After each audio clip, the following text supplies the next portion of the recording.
નમસ્તે વિદ્યાર્થી મિત્રો, ધોરણ 9 વિષય સામાજિક વિજ્ઞાનમાં આપનું સ્વાગત છે।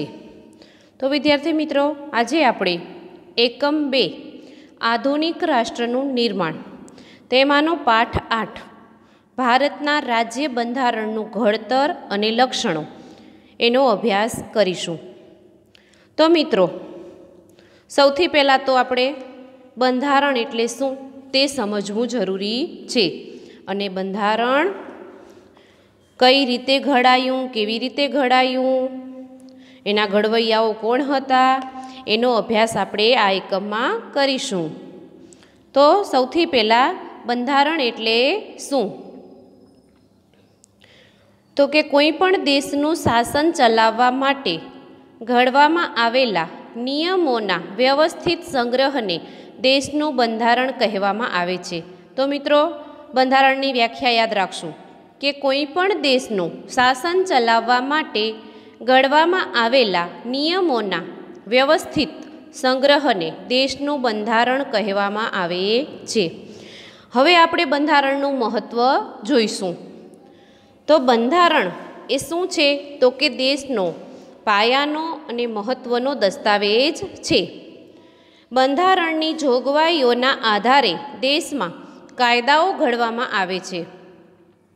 દેશના કાયદાઓ બંધારણને સુસંગત અને બંધારણીય જોગવાઈઓ આધીન જ હોવા જોઈએ। એટલે કે જે આપણા દેશના કાયદાઓ છે એ બંધારણને સુસંગત અને એની જોગવાઈઓને આધીન હોવા જોઈએ। બંધારણ કાયદાઓથી સર્વોપરી છે। બંધારણમાં સમયાંતરે બદલાતી જતી લોકોની જરૂરિયાતો, અપેક્ષાઓ, આકાંક્ષાઓ, ઈચ્છાઓ અને લોકોની ઉચ્ચ ભાવનાઓનો પડઘો હોય છે।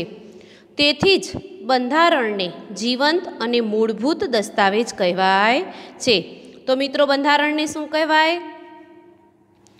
તો મૂળભૂત, જીવંત અને મૂળભૂત દસ્તાવેજ કહેવાય છે। હવે બંધારણ ઘડતરની પ્રક્રિયા કે બંધારણ ઘડતરની પ્રક્રિયા કેવી રીતે થઈ?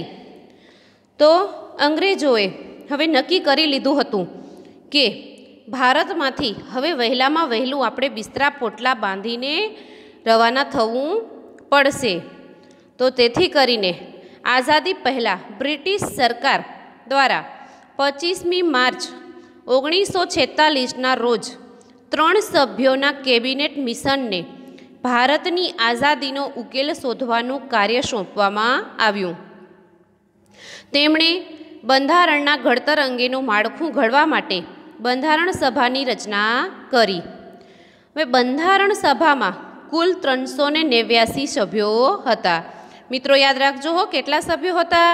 તો 389। હવે એ કોણ કોણ હતા? તો કે જુદી જુદી કોમ, ધર્મ, જાતિ, લિંગ અને ભૌગોલિક પ્રદેશોની વ્યક્તિઓ, તેમજ રાજકીય પક્ષોના પ્રતિનિધિઓ, તેમજ વિવિધ ક્ષેત્રોની તજજ્ઞ વ્યક્તિઓનો સમાવેશ કરવામાં આવ્યો હતો। તદ અનુસાર મહત્ત્વના સભ્યોમાં જવાહરલાલ નહેરુ, સરદાર વલ્લભભાઈ પટેલ, મૌલાના અબુલ કલામ આઝાદ, શ્યામ પ્રસાદ મુખર્જી, HP મોદી, HV કામથ, ફ્રેન્ક એન્થની, કનૈયાલાલ મુનશી, કૃષ્ણસ્વામી અયંગર, બલદેવસિંહ તથા મહિલા પ્રતિનિધિઓમાં સરોજિની નાયડુ તેમજ વિજયાલક્ષ્મી પંડિત વગેરે વ્યક્તિઓનો સમાવેશ થયો હતો। બંધારણ સભાના અધ્યક્ષ તરીકે ડૉક્ટર રાજેન્દ્ર પ્રસાદ હતા, જ્યારે બંધારણની ખરડા સમિતિ મુસદ્દા સમિતિના અધ્યક્ષ તરીકે ડૉક્ટર ભીમરાવ આંબેડકર હતા। તો મિત્રો, આનામાં યાદ રાખવાના મુદ્દાઓ તો કે કેટલા સભ્યો હતા? 389। હા, હવે કોણ કોણ હતા? તો કે જુદી જુદી કોમ, ધર્મ, જાતિ, લિંગ તેમજ વિવિધ વિષયો ક્ષેત્રના તજજ્ઞો, આવી બધી વ્યક્તિઓની એક કમિટી બનાવવામાં આવી હતી। હવે એમાં કહીએ છીએ કે બંધારણ સભાના અધ્યક્ષ તો રાજેન્દ્ર પ્રસાદ, જ્યારે ખરડા સમિતિના અધ્યક્ષ તો ભીમરાવ આંબેડકર હતા। હવે મિત્રો, આ બંધારણ સભાને તેમની કામગીરી 9મી ડિસેમ્બર 1946થી શરૂ કરી હતી. ક્યારે શરૂ કરી? તો કે 9મી ડિસેમ્બર 1946થી. યાદ રાખજો. કેટલો સમય લાગ્યો? તો કે 2 વર્ષ 11 માસ અને 18 દિવસોમાં મળેલી કુલ 166 બેઠકોમાં કામગીરી પૂર્ણ થઈ. 2 વર્ષ 11 માસ અને 18 દિવસ અને 166 બેઠકો. આ પ્રક્રિયામાં તેઓએ દુનિયાના જુદા જુદા દેશોના બંધારણના મહત્ત્વના લક્ષણોનો અભ્યાસ કરીને અને વિગતપૂર્ણ ચર્ચા વિચારણા કરીને બંધારણને આખરી સ્વરૂપ આપ્યું હતું. એટલે કે દેશ વિદેશના બંધારણનો અભ્યાસ કરવામાં આવ્યો અને એમાં આપણે ભારતને લાગુ પડતા જે અગત્યના મુદ્દાઓ હતા એ મુદ્દાઓને એમાંથી લીધા. હવે બંધારણમાં પ્રથમ 295 અનુચ્છેદ એટલે કે આર્ટિકલ્સ અને 8 પરિશિષ્ટ હતા. ત્યારબાદ સુધારા સાથે 395 અનુચ્છેદ એટલે કે આર્ટિકલ્સ અને 9 પરિશિષ્ટ થયા અને બંધારણનું સ્વરૂપ નિશ્ચિત થયું. હવે 26મી નવેમ્બર 1949ના રોજ બંધારણ સભામાં બંધારણ સર્વાનુમતે પસાર થયું. હવે જોજો ક્યારે પસાર થયું? તો 26મી નવેમ્બર 1949. હવે આ બંધારણનો અમલ ક્યારથી શરૂ થયો? તો કે 26મી જાન્યુઆરી 1950 એટલે કે 2 મહિના પછી. તો તમને મિત્રો ખબર જ છે કે 26મી જાન્યુઆરી 1950ના દિવસથી અમલ શા માટે કરવામાં આવ્યું? તો કે 26મી જાન્યુઆરી 1930થી આપણે પ્રજાસત્તાક દિનની ઉજવણી કરતા આવ્યા છીએ. એટલા માટે એની યાદગીરી માટે કરી અને 26 જાન્યુઆરી 1950થી આ બંધારણનો અમલ કરવામાં આવ્યો. ભારત પ્રજાસત્તાક રાષ્ટ્ર ઘોષિત થયું. આપણે 26મી જાન્યુઆરીને પ્રજાસત્તાક દિન તરીકે શાનદાર રીતે ઉજવીએ છીએ. ભારતના બંધારણમાં રાષ્ટ્રચિહ્ન તરીકે 4 સિંહોની મુખાકૃતિ અને રાષ્ટ્રસૂત્ર તરીકે સત્યમેવ જયતે ઘોષિત કરવામાં આવ્યા. તો મિત્રો યાદ રાખજો, રાષ્ટ્રચિહ્ન તરીકે 4 સિંહોની મુખાકૃતિ અને સત્યમેવ જયતે સૂત્ર.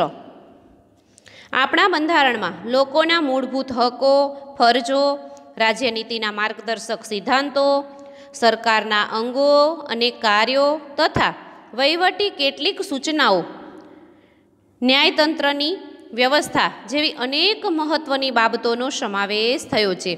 આથી ભારતનું બંધારણ વિશ્વમાં સૌથી મોટું વિસ્તૃત, વિશદ અને લેખિત દસ્તાવેજ ગણાય છે. એટલે કે ભારતનું બંધારણ કેવું છે? તો વિશ્વનું સૌથી મોટું બંધારણ. કારણ કે એમાં એક મુદ્દાઓની ઝીણામાં ઝીણી, નાનામાં નાની બાબતોનો સમાવેશ કરવામાં આવ્યો છે. હવે મિત્રો આપણા બંધારણની શરૂઆત શેનાથી થાય છે? તો મિત્રો બંધારણની શરૂઆત થાય છે આમુખથી. તો આમુખ એ બંધારણનું પ્રારંભિક, હાર્દરૂપ અને વિશિષ્ટ સ્થાન ધરાવતું તત્વ છે. બંધારણની શરૂઆત આમુખથી થાય છે. આમુખમાં દર્શાવેલ શબ્દો પરથી આમુખ બંધારણનો આત્મા હોવાની પ્રતીતિ થાય છે. તો મિત્રો જુઓ આ ભારતનું સંવિધાન. હવે આમુખનું આપણે વાંચન કરીએ કે અમે ભારતના લોકો ભારતને એક સાર્વભૌમ, સમાજવાદી, બિનસાંપ્રદાયિક, લોકતંત્રાત્મક પ્રજાસત્તાક તરીકે સંસ્થાપિત કરવાનો તથા તેના સર્વ નાગરિકોને સામાજિક, આર્થિક અને રાજકીય વિચાર, અભિવ્યક્તિ, માન્યતા, ધર્મ અને ઉપાસનાની દરજ્જા અને તકની પ્રાપ્ત થાય તેમ કરવાનો અમે તેઓ સર્વમાં વ્યક્તિઓનું ગૌરવ અને રાષ્ટ્રની એકતા અને અખંડતા સુદૃઢ કરે એવી બંધુતા વિકસાવવાનો ગંભીરતાપૂર્વક સંકલ્પ કરીને અમારી સંવિધાન સભામાં 26 નવેમ્બર 1949 એટલે કે માગસર સુદ 7મ વિક્રમ સંવત 2006ના રોજ આજથી આ સંવિધાન અપનાવી તેને અધિનિયમિત કરી અમને પોતાની જાતને અર્પિત કરીએ છીએ. તો તો આ છે આપણું આમુખ.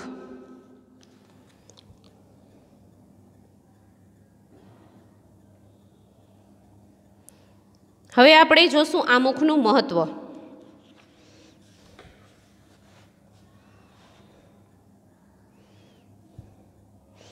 તો એના પહેલાં આપણે જોઈ લઈએ કે 1976ના 42માં બંધારણીય સુધારાથી આમુખમાં સાર્વભૌમ શબ્દ પછી સમાજવાદી બિનસાંપ્રદાયિક શબ્દો ઉમેરવામાં આવ્યા, તેમજ રાષ્ટ્રીય એકતા અને રાષ્ટ્રની અખંડિતતાનો પણ સમાવેશ કરવામાં આવ્યો. આમુખ બંધારણના મૂળભૂત હેતુઓ, ધ્યેયો, આદર્શો તેમજ સિદ્ધાંતોને વાચા આપે છે.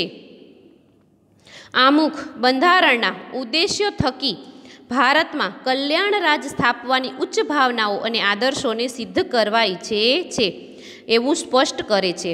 આમ આમુખ દ્વારા બંધારણના ઘડવૈયાઓના માનસનો પરિચય થાય છે. એટલે કે આ આમુખથી, આમુખમાં દર્શાવેલા શબ્દોથી આપણને આ ઘડનાર ઘડવૈયાઓનું કેવું માનસ છે એનો પણ આપણે પરિચિત થાય છે. હવે મિત્રો આપણે આમુખનું મહત્ત્વ જોઈશું. આમુખને બંધારણનો આત્મા કહ્યો છે, તે રીતે તેનું મહત્ત્વ સવિશેષ છે. કોઈ પણ કાયદાના ઘડતરમાં તથા તેની પૂરી રીતે સમજવામાં કે અર્થઘટનમાં માર્ગદર્શન મળે છે. કાયદાના હેતુ તથા તેનો આદર્શ, કાયદો ઘડવા પાછળ સંસદની નીતિ શું છે તે જાણવામાં આમુખ મદદરૂપ થાય છે.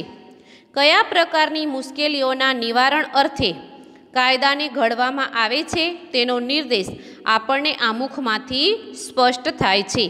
આમ આમુખ એ બંધારણનો અર્ક છે.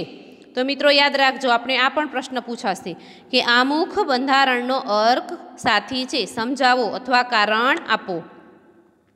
તેવી જ રીતે આગળ, કાયદાની કોઈ કલમમાં કે વિગતોમાં કોઈ અસ્પષ્ટતા કે વિસંવાદિતતા ઊભી થાય, કાયદાનો હેતુ સ્પષ્ટ થતો ન હોય ત્યારે આમુખ કાયદાની કલમને સમજવામાં, તેનું અર્થઘટન કરવામાં મદદરૂપ બને છે. આમ આમુખ બંધારણની જોગવાઈઓને સમજવામાં હોકાયંત્રની ગરજ સારે છે.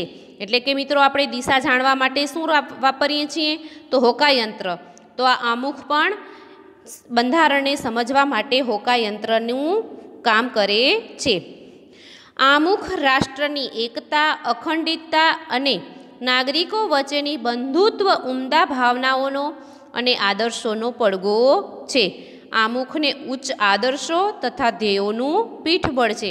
તો મિત્રો આપણો આ હતું આમુખનું મહત્ત્વ. આપણે પ્રશ્ન પૂછાઈ શકે છે કે આમુખનું મહત્ત્વ સમજાવો, તો આપણે આ મુદ્દાઓ એમાં લખી શકીએ. તેમજ આપને કારણ પણ પૂછાય કે આમુખ બંધારણનો અર્ક છે અથવા તો આમુખ હોકાયંત્રની ગરજ સારે છે, તો આપણા આમાંથી 2-3 પ્રશ્નો તૈયાર થઈ જાય. તો મિત્રો આજે આપણો વિડીયો અહીં પૂર્ણ કરીશું. પછીના વિડીયોમાં આપણે આગળનો અભ્યાસ કરીશું.